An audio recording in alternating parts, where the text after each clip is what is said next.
Hello and welcome to the Everything is Black and White podcast. Time for the latest episode of In Conversation with Lee Ryder, the Chief Newcastle United writer here at Chronicle Live. I'm your host, Andrew Musgrove, and this week we're going to talk all about Newcastle United kits, home, away, third, fourth, fifth, however many numbers the manufacturers decide to put out in the years to come. Lee, welcome back to the podcast. Hope you're doing well. Just talk to me about Newcastle United kits, and as a fan growing up, what they meant to you, because it's fair to say some Newcastle United fans and football fans across the board go absolutely crackers for them. They absolutely do, and obviously the sort of Essex era was when it really kicked off for Newcastle fans of a certain age, of course. But before that, I do remember the old Umbro kits. I think between something like the end of the 1990-91 season up until the start of the 92-93 season, you actually couldn't get your hands on the Umbro kit. And I think Freddie Fletcher was at the club at the time. He come in, he said, "This is absolutely ridiculous. We've got all these fans wanting shirts, Newcastle winning 10 out of 10 games, and the fans couldn't get their hands on them." So there was a massive sort of reissue of those kits. And they're the ones with the blue star on, the Umbro, the barcode one. I think Newcastle had that barcode kit for about like 3 consecutive seasons just because the club was in such a mess. And it actually began life. It had the Greenhills logo on. Newcastle changed sponsor. Instead of reissuing kits, the fans actually got these sort of badges that you ironed onto your kit, blacked out the Greenhills thing and put the blue star on top of it. So it was like a DIY fix your own kit. So those kits, some people will still have them. Some of our viewers will still have those kits. We'd love to see them, of course. And the Umbro era was weird. But then obviously Essex come in and then that was the game changer. Yeah, I'm certain with the new Adidas kits, we'll not be getting any iron-on badges to do it ourselves, but a fantastic memory there. And in terms of waiting for the next kit, because I remember as a young fan, you were so excited just to see what was around the corner. And even now, as a slightly older adult, I am always intrigued. I don't have quite the affection or the love affair that some fans do, but it is always something that you want to see. Are you intrigued to see what Adidas do with the new kits come June? Yeah, I am. I mean, I'm a fan of Adidas anyway. I think, down the years, they've made some blockbuster Newcastle kits, the famous ones, which I'm sure we'll come on to. But I'm excited that they could do some of these reissues. I think everyone's looking forward to, firstly, what kit they're going to produce. We've seen a few sort of little leaks on social media. But I think, secondly, some people might even be more excited about the prospect of the reissue. But secondly, are they going to do what they've done at clubs like Lyon, Bayern Munich, Real Madrid, where it's just a complete reissue of the kit? And I'm pretty sure we're both thinking the same thing here: the Grandad colour kit and potentially the brown ale badge. I don't know if they've got the ability to do that. If they did, they go like hotcakes. Well, this is the thing, because it isn't just about the new kits that are to come, and we'll get on to what they may look like, what they might not look like, but it's about exploiting every possible revenue stream. So yes, you can have queues around the door for the new kits, but doing something like a reissue of the Grandad colour, that's really important, and people will snap it up, people will buy it, people will want that ahead maybe of the kit that's going to come out in June. And that's the thing with Adidas, isn't it? Because they've got the ability probably to do that, but they're so switched on, they're so clever. I mean, with all due respect to Castor, they're a much bigger outfit. They've been doing this for decades. And I'm really excited just to see the kind of different revenue streams that go down, because it's all going to be really important for Newcastle United to build up their revenue streams ahead of what's going to be a change in Premier League spending rules as well. Yeah, it is. And I think that the fact that Adidas are back, it's another piece of the jigsaw, trying to bring Newcastle back to where they once were. And, I remember when that Grandad colour kit was first released, I remember going to Spain on holiday, and basically the plane was just full of everyone wearing that kit. And the same on the way back, and they were handing out free newspapers on the way back. And this is obviously before the online age where everyone has it on the phone. and basically they were handing newspapers, and David Ginola had just signed wearing that kit, standing at St James Park, famous picture, and you just knew that the club was on the brink of something special. You mentioned obviously Adidas returning, they'll replace Castore. I mean, I'm not telling the listeners and viewers anything that they don't know. The kit is set to be released on June the 7th. How big of a deal for Newcastle is this, Lee? The fact that they've got Adidas back, and I'm not just talking about the connection between the company and the club and the fans, because there is a quote going on that Newcastle is an Adidas city, which is a lovely quote. But I'm talking really about in terms of business and in terms of the status, because this isn't just any manufacturer. This is Adidas. Yeah, I mean, they are the global giants, and I've seen some of the sort of murals around the city with the sort of gazelle shoe, and I mean, it's almost like something people wear in Newcastle, the gazelle or the samba shoe. Surely everyone's got a pair, and yeah, I would agree that it was an Adidas city, really, because even though Newcastle have been sponsored by various different companies, I think the fans have always kept Adidas in the fashion. You see it at all the games. You see people still wearing the original shirt. When it gets colder, people have got the jackets on, and I think that the flame never went out really for Adidas with Newcastle fans, and it was a no-brainer to get them back. Is it a statement deal, do you think, in terms of who they could have gone after, who they could have gone with? Is it a statement deal that it's Adidas? Yeah, it is. I'd have been disappointed if they'd have gone anywhere else. Having got the Castore deal sort of off the table, I'd have been disappointed if they'd have gone anywhere else. You can throw in any name you want, but the one that everyone wanted was Adidas, and fair play to the club. They've delivered it, and they're going to reap the benefits from it now. Yeah, believed to be worth £30 million a year, which is much more than the Castore deal was worth, which is in the low millions somewhere. I mean, that figure alone, £30 million, that's massive, isn't it? Yeah, it is. And when you talk about statement, I mean, that will be, that'll go into the transfer kitty as well at some stage. And maybe we are getting a bit carried away, but I think, we've mentioned Ginola there. We've mentioned Les Ferdinand in the past. He was unveiled wearing that shirt, sitting down in what was then the new part of the ground, being unveiled with the full kit on. And I think hopefully the first summer signing can be a statement signing as well. I'm not saying break the bank, but let's get a signing in that's going to excite the fans. Let's get a signing who's going to bring something different to Eddie Howe's team. And you're right, that will get reinvested into the playing squad. But it's also kind of a testament to those on the board as well, because they've looked at other clubs and the revenue they bring in. I think the Adidas deal for Arsenal and Manchester United is worth closer to 80 or 90 million. So that's when Newcastle want to be in the years to come, and if they keep qualifying for Europe and a success on the pitch, it will no doubt come. But just the fact that so early on in the project, whoever's led it, Peter Silverstone, Darren Neal's, Manasteri, they've gone to Adidas, gone over to Germany, and they've sorted this deal out, because they are, they are trying to chase down those teams above them off the pitch, and this is the perfect start, isn't it? Yeah, and I like the style on that they actually, rather than the old Newcastle way pre-takeover was when, there's this sort of almost an arrogance, if you want to do a deal, come to us. Well, they went out and got that deal done to the HQ of Adidas. It was very, very audacious. I hope they've got the same attitude when it comes to signing players, knocking on the doors of the top clubs as well.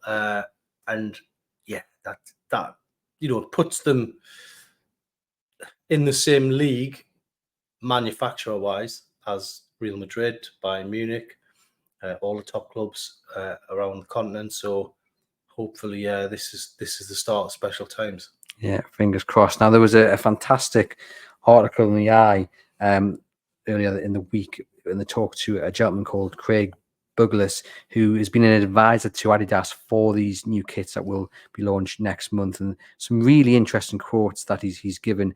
It was Mark Douglas, one of our old colleagues. I'm just going to read some of the quotes out there, because reading it, I don't think you can't help but be excited for what's to come. Fans will be really impressed. Out of this world, absolutely class. He's talking about the level of the kits. Fans would be blown away. And he says they've incorporated the club's history into these shirts as well. I mean, any one of those quotes that you pick out, as a fan, you read them and you go, wow, okay, this is going to be big. I really want to see what's coming down the line. I mean, just something like out of this world. I guess it obviously it excites you as a fan, but it also it shows you how serious Adidas are taking it. You know, they've not just come in and they've not just gone. Obviously, we don't know exactly what the kits are going to look like, but it would have been very easy for them to follow, an example that they've done elsewhere. You know, a UVA, for example, or an Arsenal. You know, and just change the colours to match the club. But by this chap's interview, it seems like what they have done, it's going to be unique, and that's probably something that is key in this. Yeah, I mean, one of the concept kits that I have seen actually uses one of the different crests. And if you go back to this Grandad colour strip, which we keep talking about, if you look on that kit, there's a little sort of patch sewn on, and it features all three of the previous sort of badges used, which I think is a really nice little touch. And any little nod towards that, I'm sure people have, the talk of changing crests. You know, I hope Newcastle never change the crest they've got, because I think it's perfect for the club. But to be able to have a little play with maybe a third kit, and I've seen the NUFC badge, that's quite iconic in its own way. Brings back memories of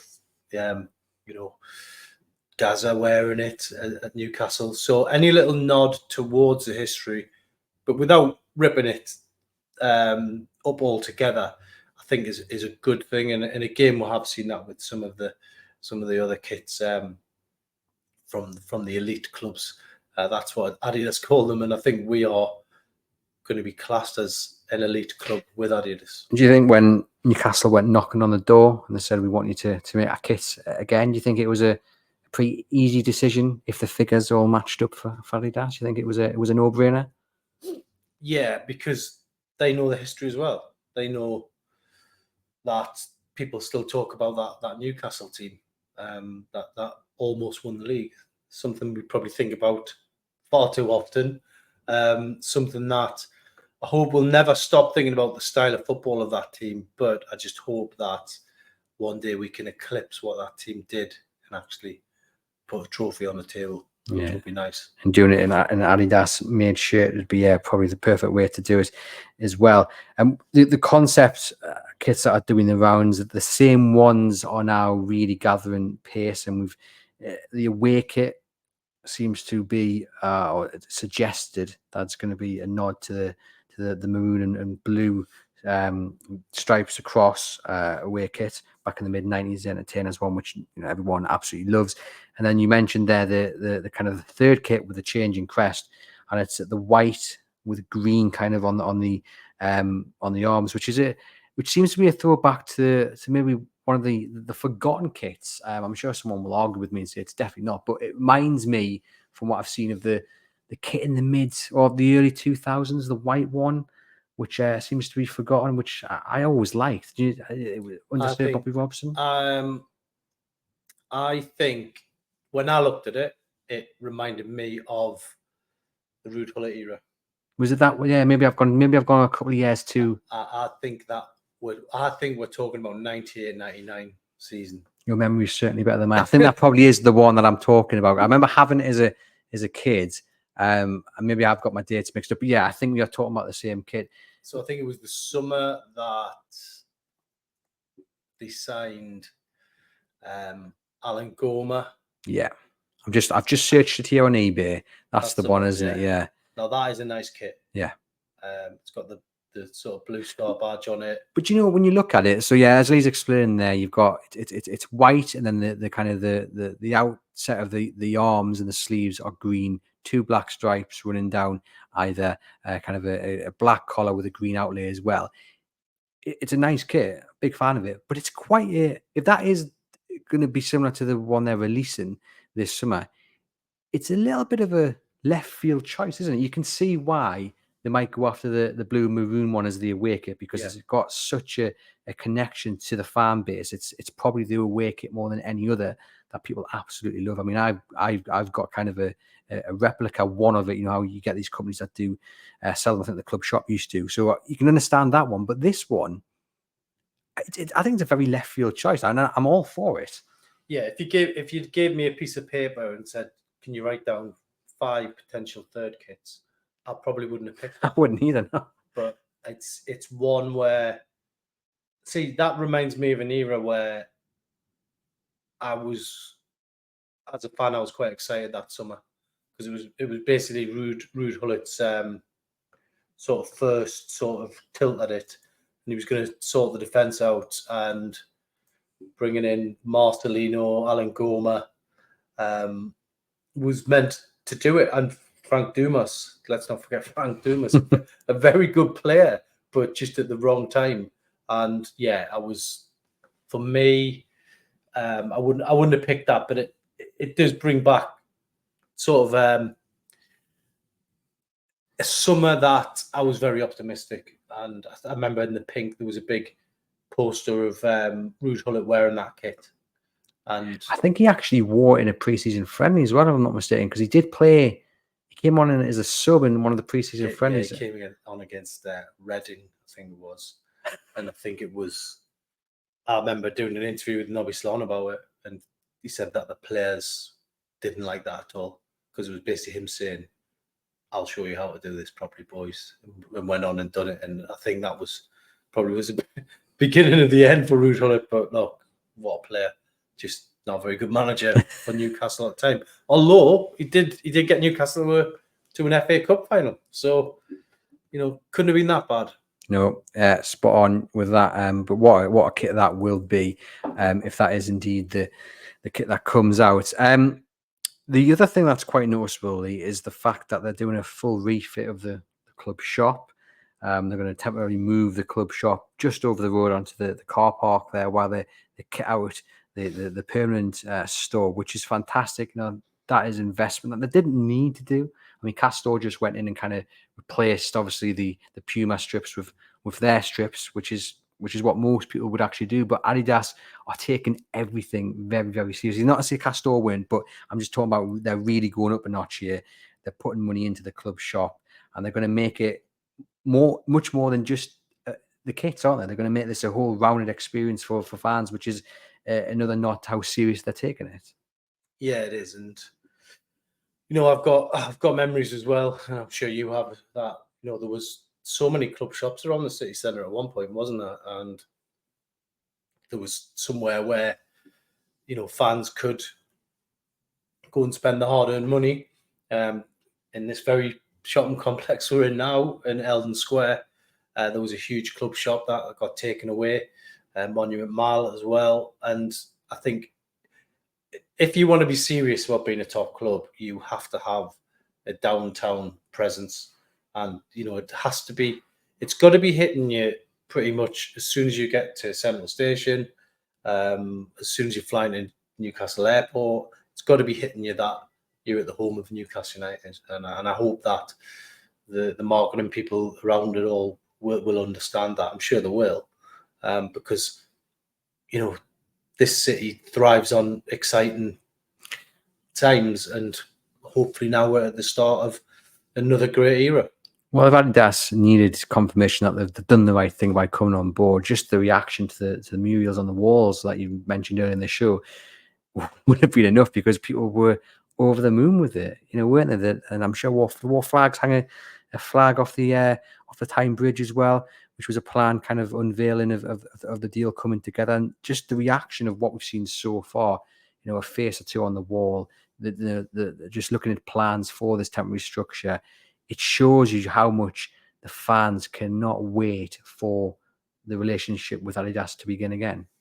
Yeah, and it's something that, the board, when they came in, they said, "You talk, we'll listen," and they've obviously listened to this particular aspect of it. And it's an important one, because the fans want that identity of flying the flag, and they want to be proud to fly the flag. And you know, there was a time where this has been a problem. I mean, going back to the Asics kits, I mean, a lot of people will tell you that they felt the bits pretty much straight away, and that's one of the reasons why Newcastle got rid and Adidas ended up here to begin with. They wanted a reliable shirt manufacturer, and hopefully they wanted the shirts to live on for years and years. Well, the fact that people are still wearing the same kits they bought in summer 1995 says that. And some of them look like they're in immaculate condition still. But for me, I think I know there was problems with Castori. I think they produced some nice kits, but I just think for some reason it hasn't worked. Hasn't worked the way that the fans wanted it to, and obviously money talks as well. Adidas coming in with the big sell, but I think it's about having that pride in pulling the jersey on. And there was a spell where they went through some Puma kits, which were, I think they were like just templates of like clubs like West Brom or something like that. And for me, it's got to have that unique feel about it. Obviously, the kits you've got on the screen there, certainly the away one, the maroon and blue one, that for me is Newcastle United's away kit, and maybe they should have that a lot more often. I'm sure they're going to have other ideas, but that for me belongs to that era, and hopefully we can see Newcastle do well in it with a different team. Indeed, yeah, and just on Castor, I know some people had complaints about quality issues and what have you. Of course, Castor not here to offer their view on it, but I have to say I bought 2 or 3 of the kits from Castor and had no issue with the quality. And like Lee says, some of the designs that they put across absolutely brilliant. I love this season's home kit. I love the blue away kit from last season as well. I think they've done remarkably well with some of the designs. It's just time for a new era. Now, looking at these kits that I have got on the screen, obviously you guys can't see them watching, you can't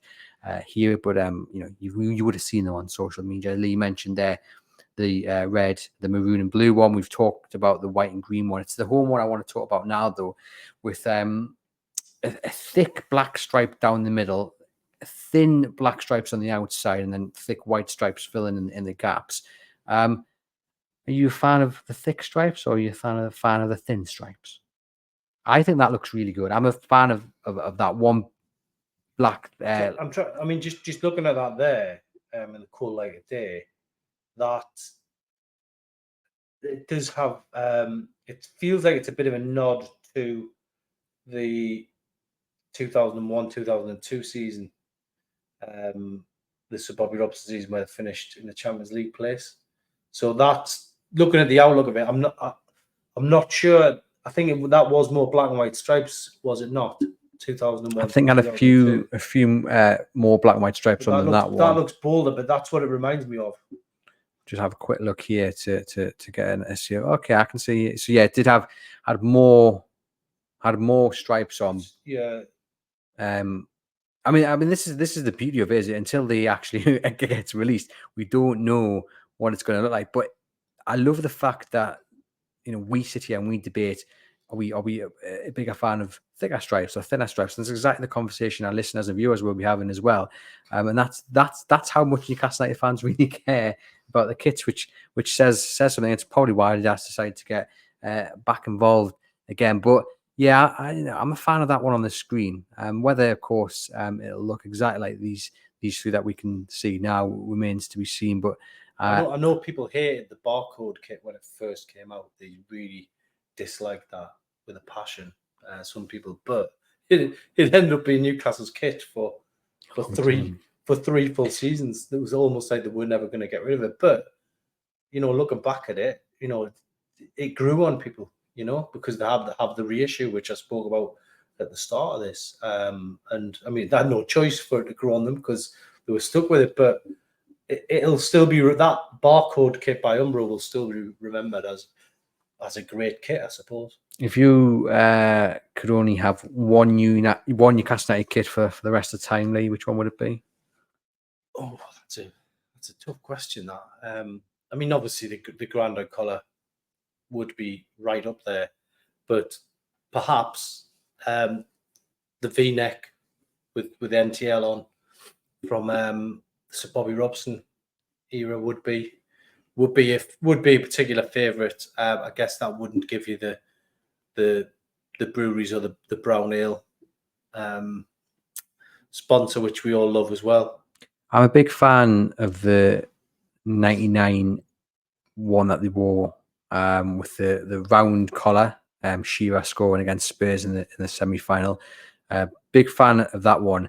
And then the season after with a blue trim around the side of the home kit, I thought that was a really nice kit. But again, the beauty of it, everyone's just going to have their own opinions. Do let us know in the comments which Newcastle United strip is your favourite. And I've just searched here in Newcastle. So, I mean, you've got that very clever photo shoot of Callum Wilson wearing the 99 2001, which got shared quite a lot. I can't remember which company it was for, but they were not daft in doing that because they knew exactly what they were doing. That blue one that we can see on the screen, the kind of yellow or gold trim around the sides, the lines across the shoulders of yellow or gold. That's quite a unique one as well, isn't it? I remember that one. Stands out. Yeah, I do remember that one. I think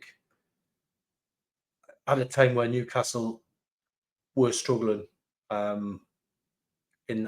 think that was the season where Kenny Dalglish lost his job at the start of the season. So they might have worn that one in one of the European games, and if memory serves me correct. So yeah, I do think that's a good one. And again, look, there's some fantastic pieces of training kit there, bottom right hand corner. Yeah. Stuff like things you forget about, which it just gives Adidas so much scope to even bring things like training tops back out.